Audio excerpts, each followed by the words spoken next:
Burkina wasadenw ɲɛma kunungo awa jamanadenw hakilinaw ye mun de ye premier ministre ka kumakan ninnu na an ka laselikɛla min bɛ Bobo Dioulasso Alidu Ouédraogo ale ye olu ka kumakanw ta an bɛna olu lase aw ma jɛmukan kɔnɔna na o mana bɔ yen nɔ a bolodalen don fanga la ntɛnɛndon a bolo donnen kɔrɔ kɔfɛ a ka fanga la ntɛnɛndon Nigeria jamanakuntigi kura ye laseliw kɛ k'a fɔ ko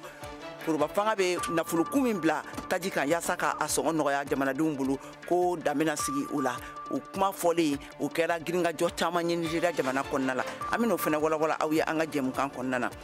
bɛn ani sifinw ka baarakɛntanya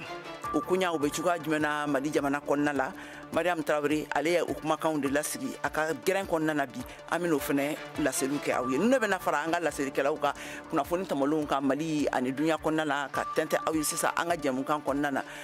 ɲanzan kɔfɛ an ka ɲanzan lamɛn ka segin ka na kɔfɛ ɲanzan.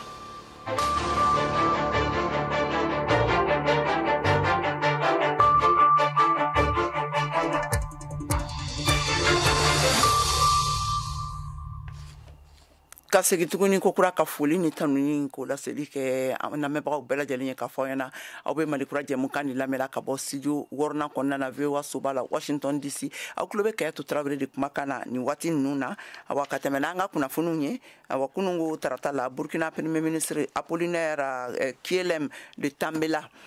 ale ye sarangani kɛ Burkina wasabulon kɔnɔna na wasadenw ye ka kɛɲɛ ni u ka jamana kungobaw ye a sen fɛ a da sera fɛn caman de ma wa misali la a yira k'a fɔ ko jamana tɛna a ka lakana a n'a ka yɛrɛmabila lagosi ka taa fɔ k'a bɛ taa sigi ko ka sigi ka kuma kɛ dansagokɛlaw fɛ Alidu Ouédraogo ale ye jamanadenw hakilinaw ta a taabolow kan an ka kumakanw lamɛn.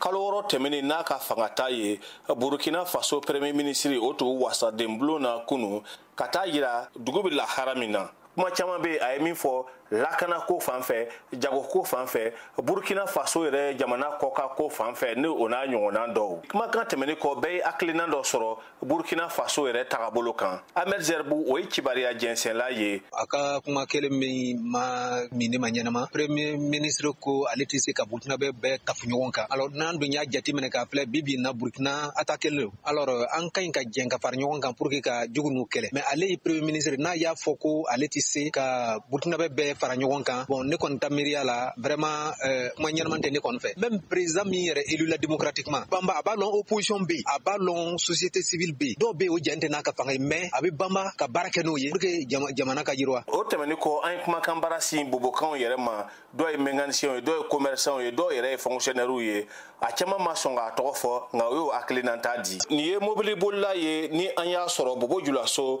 lɔgɔfiyɛ donda la an bɛ min wele ko kɔkɔ donda. sinon n ye premier ministre ka discours lamɛn a diyara n ye a bɛnna n ma maintenant a yɛrɛ ye côté min fɔ min ye sécurité ko nin ala mɔgɔw ye question posé bon par exemple ka taa sira fan fɛ bɛɛ kɔni b'a lɔn sira kɔni ko ka ɲi mais tant que ni sécurité tɛ yen tɛna sira ta. dɔ wɛrɛ fana fɛ baara nata ka ca ale k'o ka kuma to k'o ɲɛsin. dɔ bɛ fara baara kan de kɛ baara n'a don kan ye est ce que an bɛ insécurité kuma fɔ bi na hali bi insécurité na bɛ yen a bɛ ye an kɔni fɛ baara bɛ yen o ye baara kɛra mɛ min bi nana olu ka ca ka tɛmɛ min kɛra donc hali bi k'o kɛ siri k'o jija ka kuma to yen ka baara. kumakan ɲɛna baara yɛrɛ fana bɛ kɛra o ye artiste dɔ ta faamuta ye an y'ale sɔrɔ centre culturel la bambu dara n'a bɛ kan ka ɲɛgɛɲɛgɛ kɛ fiɲɛ kan. discours nin kɔni a diyara i bɛ o bɛ baara min na nin fana baara ɲɛnama lo parce que bibi na n'an filɛ nin a kɛra komi o ye fanga ta o ye fanga sɔrɔ terroriste ninnu kan bien vrai que bon yɔrɔ dɔw bɛ yen en tout cas situation est un peu dangereuse mais ce n'est plus comme avant voilà an y'a baara ko o bɛ sira ɲɛnama le kan hali bi ala k'o dɛmɛ. ala ka fanga d'o ma. nin tun ye Alidu Ouédraogo kumakan ye VOA banbara tɔgɔra Bobo Dioulasso. l'Amérique foroba fanga kɛlen bɛ ka programme min bila sen kan farafina sifin fitinɛ yelenw ye n'u ye a tɔgɔ da ko Mandela Washington Fellowship for Young African Leaders YALI awa o mɔgɔw la ɲina Mali jamana kan san 20 ni san 2023 mɔgɔ sugandilenw na Mali jamana kan mɔgɔ 9 ɲɔgɔn bɛ a la awa musobakun min n'a bɛ a kumaw kɛ n'a bɛ baara kɛ l'Amérique ka lasigiden so kɔnɔna na Bamako n'a tɔgɔ ko Nathalie Sagara ale ye kumakan dɔw lasara Modibo Dambele ka micro la an k'a ka kumakanw lamɛn.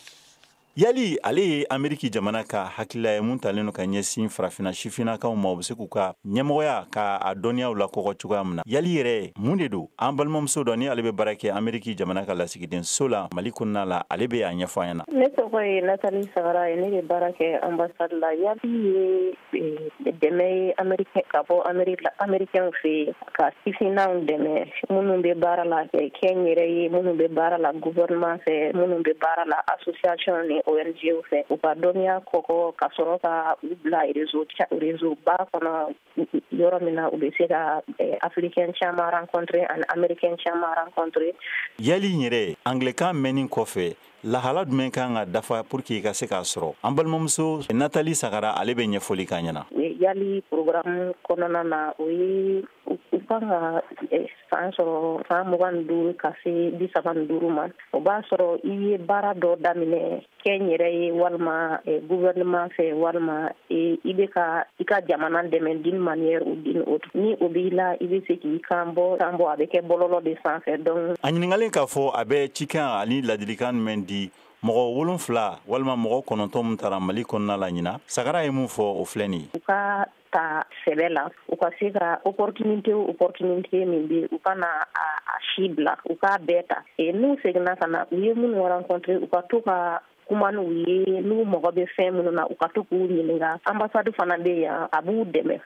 jamana in dɛmɛ olu senfɛ. An balimamuso Fatumata Koyita ni ale gɛrɛsɛgɛ fara ci ɲina yali ko la y'a yira k'a fɔ ko sugantili a bɛ kɛ tiɲɛ ani dɔnniya la kɔgɔli koɲa de kan. Ne tɔgɔ Fatumata Bubu Koyita, ne ye mouvement Mali Pro présidentili o ye jɛkulu min bɛ baara kɛ saniya ko kan Mali kɔnɔ. Alors ni ne seginna ka bɔ yali la n bɛna baara minnu kɛ Mali kɔnɔ déjà an bɛ minnu kɛ ka kɔrɔ. Mali bɛ se ka saniya cogo min na u bɛ se ka baara sɔrɔ a kɔnɔna la. I bɛ ka baara min kɛ baara in est ce que nafa b'a la? Est ce que baara in bɛ ka jamana kɔnɔdenw dɛmɛ? Donc u b'olu bɛɛ jateminɛw kɛ ka sɔrɔ ka mɔgɔw ta. Tariba Traoré ni ale fɛnɛ sugandira yali kɔnɔna la y'a yira k'a fɔ ko nin bɛna kɛ sababu ye ka muso misɛnninw u ka dɔnniya lakɔgɔ yaasa ka se k'u ka laɲiniw sabati. Ne ye Mali anglais fɔlɔw ka jɛkulu min sigilen bɛ n'an b'a fɔ a ma ko Mali English Club Council ne y'o ɲɛmɔgɔ ye. Ne talen ni programme na a ye nisɔndiyaba de lase n ma parce que muso caman bɛ an ka jɛkulu kɔnɔna na minnu bɛ fɛ ka kɛ ne ye. Formation in kɔnɔna na an b'a dɔn Mali ni Afrique jamana caman de bɛ taa ɲɔgɔn sɔrɔ yen ani Américains fana ka experts bɛ na ɲɔgɔn sɔrɔ. Olu bɛ se ka ne dɛmɛ cogoya min na ne ka baara tagabolo la ne mana segin ka anglais fɔlɔw ka jɛkulu an ka anglais fɔ jɛkulu muso misɛnnin minnu bɛ yen ka se ka dɔ fara u ka dɔn ta kan ka dɔ fara ne yɛrɛ ka dɔn ta kan baara bɛ se ka nɔgɔya ne bolo cogoya min na.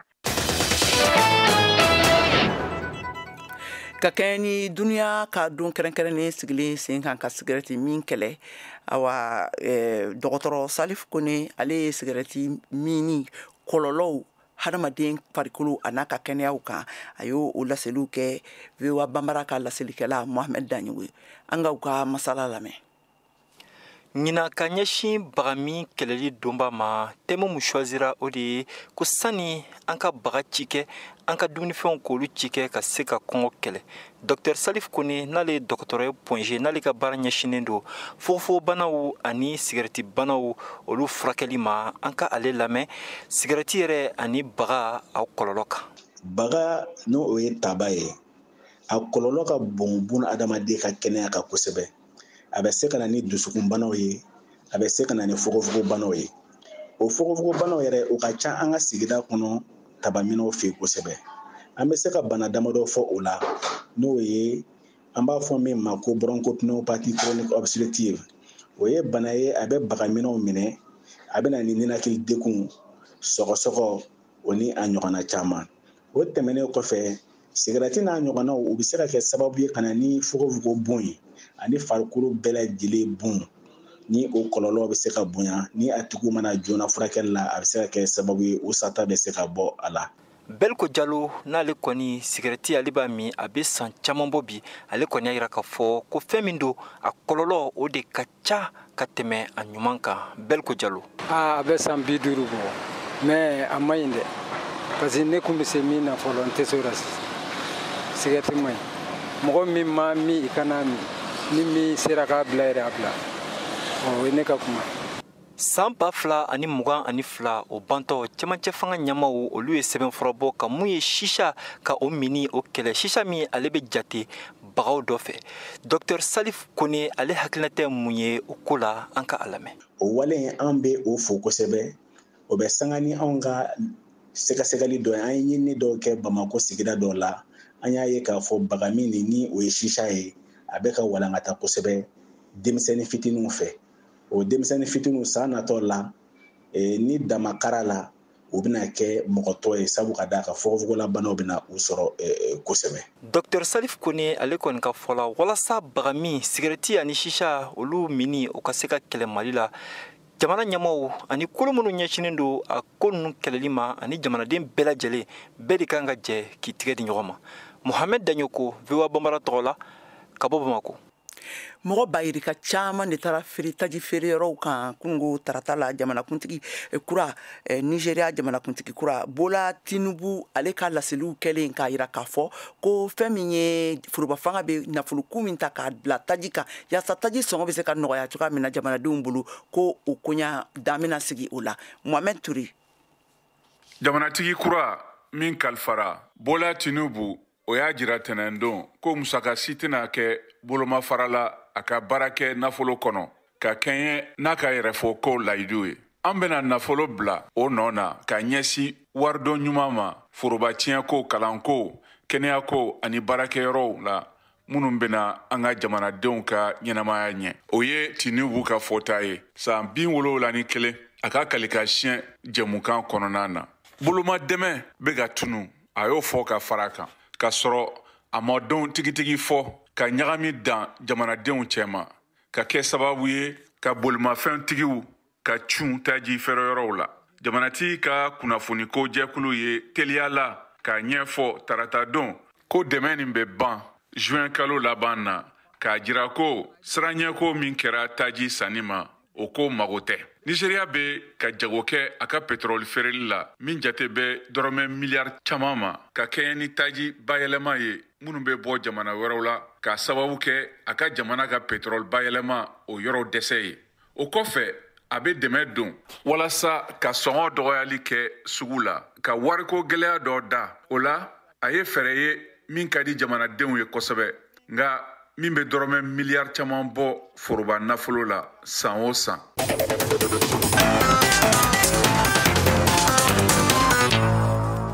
sisan an ka duniya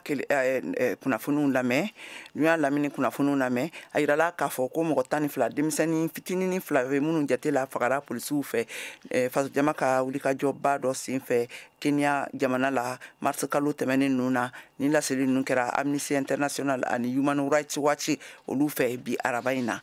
dɔ farali la l'Amérique jigiɲɛ ka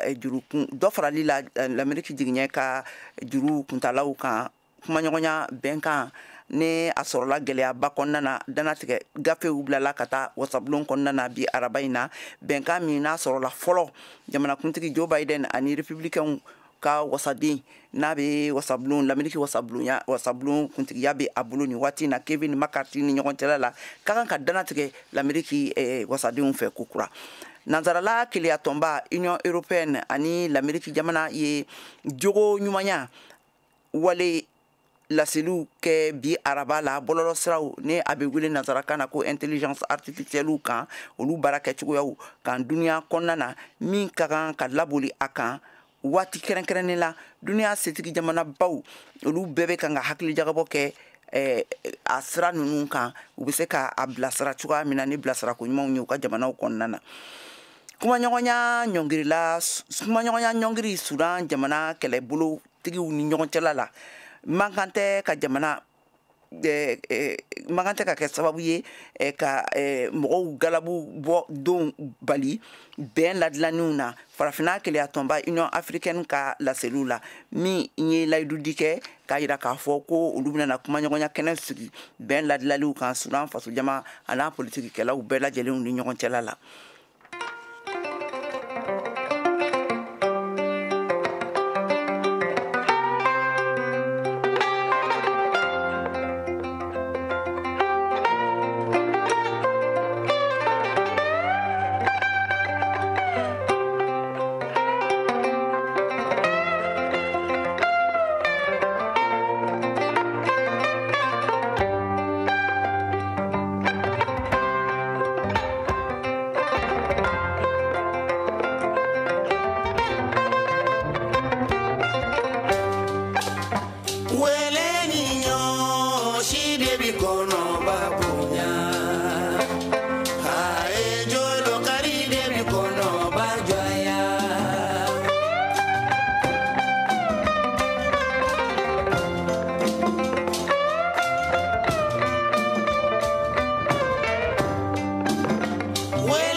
VOA Afrique ni VOA Afrique ye buna adamadenw lafiyara kunnafoniko la. An balimaw ni an seginne kana an ka kɛnɛ kan kokura an donni filɛ an ka jɛmukan taku filanan kɔnɔna na k'a fɔ ɲɛna aw bɛ malikura jɛmukan de kan ka lamɛn ka bɔ VOA soba kɔnɔna na studio 6nan VOA soba la Washington DC aw tulo bɛ Kajatu Tarawele de kumakan na ni waati in na ne maa minnu bɛ fɛ ka sɔgɔ an ka jɛmukan in na ni waati in na an bɛ sɔrɔ fiɲɛturukala 102 kan Bamakɔ a n'a lamini na Abijankaw fɛ yen nɔ a b'an sɔrɔ fiɲɛturukala 99 kan Wagadugu Burkina Faso Faba kɔnɔna na an bɛ sɔrɔ fiɲɛturukala 102 ntomi ani 4 kan Gawukaw fɛ yen nɔ a b'an sɔrɔ fiɲɛturukala 106 ntomi ni 1 kan awa Baɲangara marala an bɛ sɔrɔ radio uruna kan fiɲɛturukala 93 ntomi ani 2 kan ni minnu fana bɛ fɛ ka sɔgɔ an na ni waati in na bɔlɔlɔ siraw fɛ an b'a sɔrɔ an ka bɔlɔlɔ siraba kan n'o ye www.voabambara.com walima an bɛ sɔrɔ directement na ni waati in na kɛrɛnkɛrɛnnenya la Facebook live la Instagram ani YouTube kan ka tɛmɛ n'an ka kunnafoniw ye Dimawe jamana kalataw bolodalen o latɛmɛliw kan ka kɛ utukalo nata a tile 23 la ni laseli ninnu kɛra u ka foroba fanga ka kunnafoni sɛbɛn dɔ fɛ bi araba in na Mariam Traoré bɛ ɲɛfɔli kɛ an ye a kan an ka kumakanw lamɛn. Nin gafe in kɔnɔ jamanatigi Emerson Manangawa ko k'u ka jamanatigi sigi wasaden kalata ani nagakɔrɔ kalata bɛna kɛ utukalo tile 23 san 2023 kunun tɛnɛ fanga sɛnɛmatɔn ɲɛmɔgɔ Nelson Chamisa n'a si ye san 40 ani san 5 ye ale de kelen jatilen don i n'a fɔ jamanatigi min si ye san 80 ye fadenkɛ jamanatigi sigi kalata la a y'a yira bataki dɔ kɔnɔ k'a fɔ k'a kɔrɔtɔlen don min fɛnɛ senfɛ a ye jalaki bin k'a tun kelen don k'i ja jamanatigi sigi kalata date kan min tun makɔnɔlen don kabiri kalo caman o waatiw la fanga sɛnɛmatɔn ɲɛmɔgɔ Chamisa n'u ka bɛrɛbɛrɛlitɔn coalition des citoyens pour le changement CCC o ɲɛmɔgɔ don ye jamanatigi ka bɛrɛbɛrɛlitɔn jalaki olu minnu bɛ fanga kunna lajɛrɛ caman minnu tun kan ka kɛ bɛrɛbɛrɛlitɔn fanga sɛnɛmatɔnw fɛ dɔw ma sira sɔrɔ a ɲɛmɔgɔ dɔw ka fara bɛrɛbɛrɛlitɔn wasaden dɔw kan fɛnɛ minɛna baw k'u ka ni lajɛrɛ ninnu tun yamaruyalen tɛ Job Sikala ale bɛ o maaw fɛ min minɛna ni y'a san 1 ye fanga sɛnɛmatɔn ka wasaden don Harar o mara kɔnɔna la k'a minɛna hali ni ka sɔrɔ a ma diya ye ko min bɛ yira i n'a fɔ u ka murutili gɛlɛya dɔn bolokɔni turula ni kumakan ninnu ka baɲumankɛtɔn minnu sigilen don bunadamaden jo sariyaw la fasali kama olu fɛ a caman de ye jalaki bi mɛ kalo waati ni ka wele bila kiiritigɛso ma ko ZANU PF bɛ fanga kunna kabiri u ka jamana y'a ka yɛrɛma hɔrɔnya ta san 1980 k'u ka jamanatigi Emerson Manangawa ye fanga ta san 2017 ka Robert Mugabe ale nɔrɔ bila o min fɛnɛ tun jatilen don u ka jamana kɔnɔ cɛmɔgɔbaw fɛ jamana ka yɛrɛma hɔrɔnya hukum kɔnɔ n'a tora fanga la san 30 ani san 7 fanga darakilen kɔfɛ ka bɔ a bolo ne ka tila ka sugandi ko kura ka kɛ jamanatigi ye juillet kalo san 2018.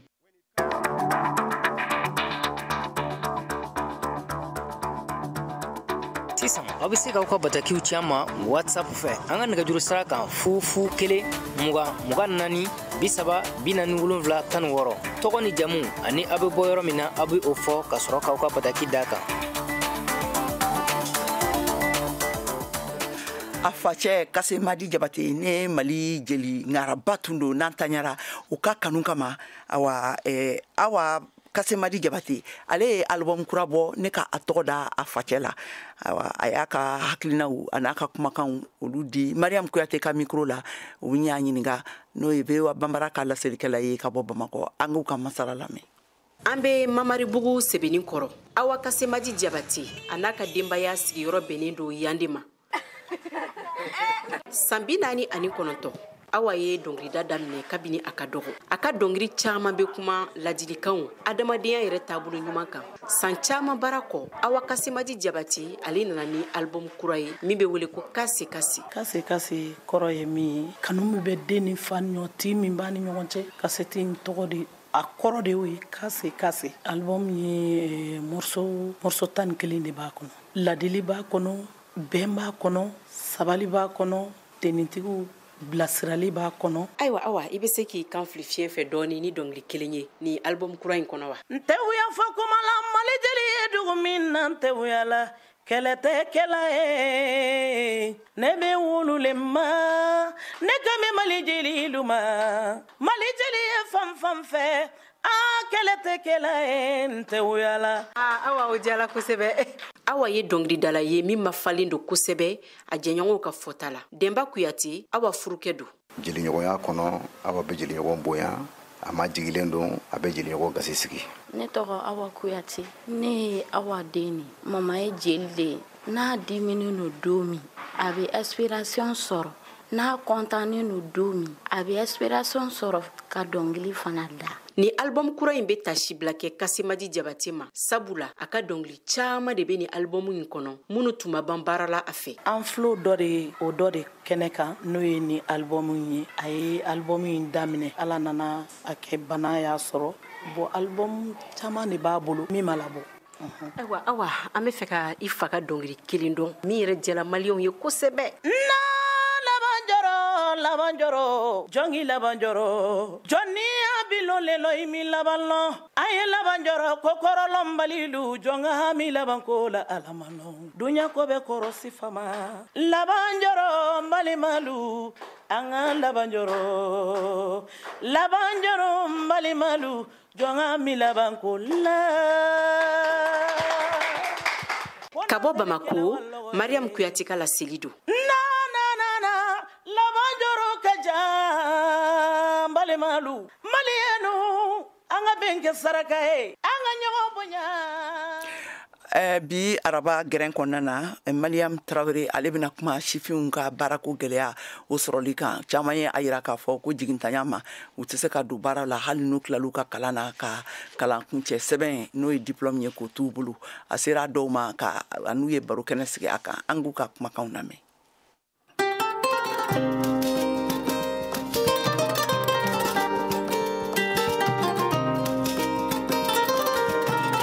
Jateminɛliw y'a yira Mali jamana kɔnɔ k'a fɔ san o san ko dɔ de bɛ ka fara baarakɛbaliya kan ka taa denmisɛn sifinw yɔrɔ. Bawo a caman de bɛ yen minnu bɛ tila kalan na u tɛ se ka baara sɔrɔ k'a sabu kɛ dɔnbagantanya ye jamana ka forobacɛw ani kɛnyɛrɛye cɛw la min bɛ se k'u dɛmɛ u ka se ka dɔ kɛ u yɛrɛ ye. O denmisɛn sifinw caman de kɛlen don k'u ɲɛsin bi bololabaarakɛw ma i n'a fɔ menuisiya, tailleur, galadon, nɛgɛkondilan, jagomisɛnninw o n'a ɲɔgɔnna caman. Mohamed Dambele ale y'o dɔ ye. Nin y'a san kelen ye a y'a yɛrɛ ka mɔbili ani motokoyɔrɔ da yɛlɛ Bamako ko walasa a kana siri mɔgɔ la ni k'a bɔ sokɔnɔ sigi la. VOA Bambara ka bi gɛrɛn kɔnɔ an wula ka se Mohamed Dambele ma a ko labaji de bɛ n bolo gitɔrɔnda la bon n bɛ labaji na ɲina san kelen de n y'a daminɛ tiɲɛna labaji kɔni a kɔni taabolo a ka fisa. Hakilinaw nanila cogo di ka don labaji in na n'o ye ka mɔbili walima moto ko. Bon min ye ne don labaji na ka moto ni mobili ko parce que baara de tɛ ka sɔrɔ Mali kɔnɔ. N fɛnɛ nana n débrouiller ka labaji dayɛlɛ n yɛrɛ n bɛ n ka nasɔngɔ ɲini a la ani n ka musakaw. N kɔni tɛ kɔlɔ o kɔni na labaji kɔni na kɔni tiɲɛ yɛrɛ la n bɛ Ala fo bi. Tile kɔnɔ e bɛ se ka moto joli walima mɔbili joli ko. Bon labaji filɛ nin ye bon don kɔnɔ n'a jar'i la i bɛ se ka hali moto 20 i bɛ se k'o ko ɲɔgɔnna kuma dɔ la yɛrɛ mobili 10 ou bien mobili 7 ninnu n'a jar'i la i bɛ se k'o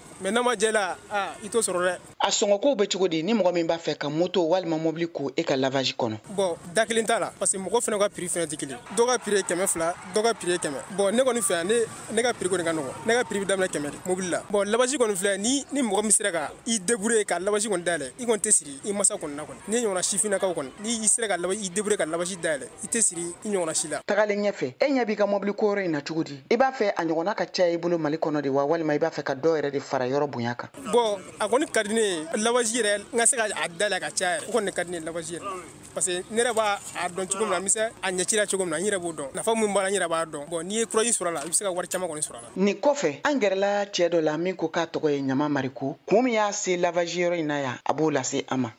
Ne ye Mamadu jɛɲɔgɔn dɔ de ye vraiment n kɔni n'a bɛ ɲɔgɔn fɛ a mɛnna ma basi ma b'a ka baara la ni y'a ye n yɛrɛ nana n fɔlɔla fɔlɔ ka moto tiɲɛ yɛrɛ la o koto diyara n yɛrɛ yɛrɛ a ka baara yɛrɛ tagato kan tiɲɛ yɛrɛ la a basigilen don a cɛsirilen fana don baara la baara ni duma la ni client ka di dɔrɔn bɔ i b'a ye ka nɔgɔn quoi. Mohamed Jalo ko k'ale ye Moribabugu ka de ye nka a b'a ka moto ta ka bɔ Moribabugu k'i kunda Musabugu kan ka na Mohamed Dambele ka moto ko yɔrɔ la walasa a ka se ka nimisi wasa sɔrɔ. Client don an y'a sɔrɔ yan a ka seereyaw filɛ. N'a wagati jan n bɛ taa n ka moto ko Musabugu la Mohamed fɛ yen wa n'a ye ka moto yɛrɛ ko a bɛ mɛn ka sɔrɔ fana a ma nɔgɔ bon ne kɔni bɛ mun fɔ n terisi fana ka tɔw ye an kana fɔ ko an ye diplôme sɔrɔ ko baara tɛ baara lankolon tɛ yen wa an bɛɛ ka wuli ka baara kɛ o de ɲɔgɔn tɛ. An ye min sɔrɔ VOA Bambara ka bi gɛrɛn kɔnɔ ka lase aw ma o de tun ye nin ye aw kan bɛ araba wɛrɛ kɛ Mariam Traoré.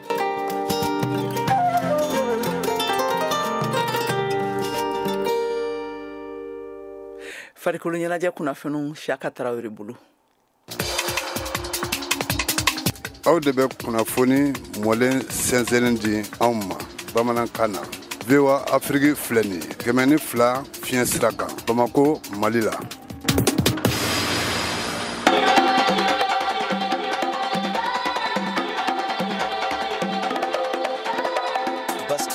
sanfɛ cili kunda stade malien de Bamako cɛkɔrɔbalenw de ye jɔyɔrɔ sabanan sɔrɔ Basketball Africa League n'an ko BAL kɛnɛ kan Kigali Rwanda jamana kan dɔgɔkun tɛmɛnen ka komasegi kɛ stade malien de Bamako tɔgɔ la a basketi ɲɛma a secrétaire général a degeli karamɔgɔ fo ka taa se a jalatigi ma u ni kunnafonidilaw masarala bi arabadon sɔgɔmada in na stade Jabala la Sotuba Bamako. Stade basketi ɲɛma Al Mustafa Touré ka fɔ la ale nimisi wasalen de bɔra Kigali Rwanda jamana kan BAL kɛnɛ kan a y'a yira ko basketi de ka kan ka kɛ farikolo ɲɛnajɛ ye Mali la mini yanga ka kan ka tɛmɛ farikolo ɲɛnajɛ tɔw kan ka da kan basketi ye jɔnjɔn caman lase Mali la. Basketball malien an bɛ niveau min na bi a niveau ka bon atu caman b'a la n'an sera k'an sinsin o atu ninnu kan an bɛ se ka fɛn caman sɔrɔ pour que ka Mali sankɔrɔta farafinna yan ani diɲɛ kɔnɔ nka n'an m'an kɔlɔsi a la o de bɛ na n'a ye n'an tɛ fɛn sɔrɔ wa basketball malien ye discipline min a kan ka kɔlɔsi État yɛrɛ fɛ parce que n b'a fɔ yɛrɛ a kan ka kɛ discipline fɔlɔ yɛrɛ ye sport kunda Mali la parce que ale de ye trophée bɛɛ di Mali ma fo n'a bɔra cɛ kunda cɛkɔrɔbalenw sinon Mali basketi a ye trophée bɛɛ sɔrɔ a ka kan ni hakili to a la. Don nataw la kalo nataw la a ka ja san nataw la do de bɛna fara cɛsiri kan stade malien de Bamako kɔnɔna na Al Mustafa Touré stade basketi ɲɛma ka fɔ la. An k'an bolo di ɲɔgɔn ma n'an y'an bolo di ɲɔgɔn ma an bɛ se ka tɛmɛ yɔrɔ la an hakili tɛ yɔrɔ min na nin ye ko daminɛ ye taala ɲɛfɛ an sago bɛɛ bɛ sɔrɔ ni an siɲɛ fɔlɔ ye BAL la an taara kɛ sabanan ye siɲɛ wɛrɛ ta n'an sera k'o sɔrɔ an bɛ se ka fɔ an ka dɔ fara mɔgɔw kan siɲɛ wɛrɛ ni Ala sɔnna ma. Stade malien de Bamako basketi tana cɛkɔrɔbalenw kɔni ye Mali kunna wolo Kigali BAL kɛnɛ kan hakilina jiginna BAL tako sabanan min kun cɛra sibiri tɛmɛnen mɛ kalo tile 27 san 2023 in na Rwanda a jɔnjɔn tara Egypte alali fɛ VOA Bambara tɔgɔ la Bamako Siaka Traoré ka laseli. Ayiwa ka foli ani tanu lase an lamɛnbagaw bɛɛ lajɛlen ma ka fɔ ɲɛna ni na dansigi kɛ an ka bi jɛmukan na kunnafoni ninnu labɛnna chaque cero fɛ a laseliw kɛra aw ye ne Keyatu Tarawele fɛ an bɛ laɲini kɛ an lamɛnbaga bɛɛ lajɛlen fɛ a k'aw sɔgɔlen to Malikura VOA Bambara ka kunnafoni siraw la a k'an bɛn waati wɛrɛ. Wele ni ɲɔ si de bi kɔnɔ babonya